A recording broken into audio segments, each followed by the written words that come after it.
This is a huge project for the veteran community. There's really not a whole lot of veterans memorials, and Chandler has really done a lot, in my opinion, for our state and nation's veterans. So I'm in the parks group with Hunter Contracting, so that's what we do is we build parks. And Blaine Sherbrooke, who's actually in our Roads and Streets group, he shot me an email saying, hey, would you guys be interested in doing this project? I talked to my boss and said, hey, would this be something we're interested in? I'll go take a look at it on my way home. So looked at it on my way home, was walking the project. I saw phase one, which was built by Valley Rain. And then I saw the Field of Honor. And as I was looking at the plaques, I turned around and there's a rock painted for Major Brent Taylor. And he was actually killed in Afghanistan in Kabul when I was in Afghanistan in Kabul. He was actually at Camp Scorpion and I was out of HKIA. And we were actually at Camp Scorpion a couple days before. And then one of our medics with our 1st platoon, because I was with Easy Detachment on that deployment, the 2nd platoon, she was like, oh yeah, one of my friends from high school is actually in Kabul as well. We're gonna have lunch. And I didn't know who it was at the time. And then after he got killed with the green on blue, a few of my friends from my 1st deployment in the Utah National Guard actually reached out to me and they said, hey, I know you're in Afghanistan, are you okay? One of my friends just got killed in Kabul. And I go, hey, I'm in Kabul. How do you know Major Taylor? And he said, oh, he was actually our platoon's platoon leader when they went to Iraq in 2006, 2008. And then when I came out here and saw the rock, I kind of was taken back a little bit. I honestly just stood and stared at it for a minute. Even though I didn't directly know him, deep down I kind of feel indebted to him. We still rocked the 35th Engineer Brigade patch, the old wagon wheel on our right shoulder, which is our deployment patch in the Army.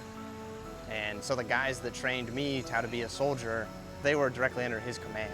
A lot of my higher-ups knew him directly from that 116th deployment, and I just, at that point, I kind of made the decision. I text my boss right then and says, hey, I don't know what we got to do, but we got to build this thing. So we submitted on it, and then we are very thankful that City of Chandler selected us for this project. Something like this just doesn't come around ever. And my project team, Ed McCoy, Air Force vet, Sean Osborne, Navy vet, and then Austin Lathrop, we're in the same unit. But we take it personal, and it's for all of the veterans, and especially the ones that didn't make it home or the ones that we know that we lost. I joined the U.S. Navy in July of 2001. I went to boot camp.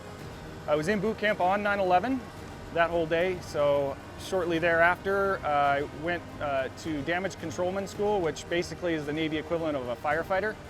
So I served on board the USS Porter, DDG 78 for 3.5 years there. Was deployed in 2003 for the initial invasion of Iraq. It's part of the whole shock and awe campaign. And then we served with NATO forces for the second half of our deployment, escorting ships in and out of the Straits of Gibraltar, making sure they were safe coming in and out. Yeah, that was my service. When I heard about the project, I knew I wanted to be a part of it. For a lot of those same reasons, I think that Chandler's building this project is a big part of why I want to be a part of it. I want to show my support for the veteran community and how much it means to me.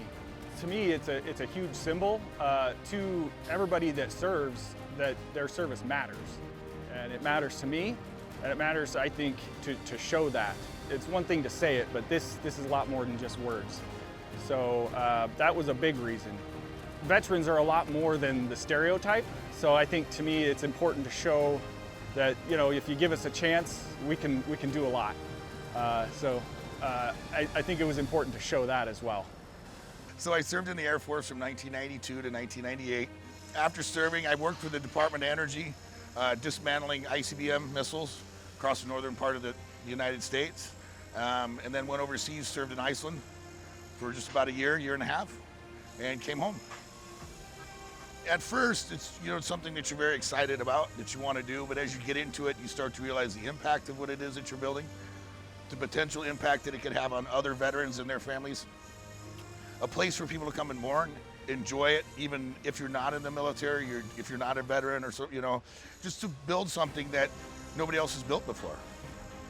The best of who I am is in this park. For this to be the first project that I get to be a part of, just getting started off here at Hunter, is huge. My project manager, Michael Gonzales, we're actually in the same section right now. We're both in the Scout Sniper section in the Arizona Guard, and I had the honor to deploy at the same time with him. We were both in Afghanistan together in 2018, 2019. And although we were in different parts of the country at that time, our company deployed together. And it's very interesting and an honor to kind of be able to meld those two worlds between the military and the personal side. And it kind of all connects, and it's been awesome. When Sean and I actually went and talked to the Commemorative Air Force to try to figure out how we would move and repair the plane and who the right contact was to refurbish the plane, they already knew about the project, and that's in Northeast Mesa.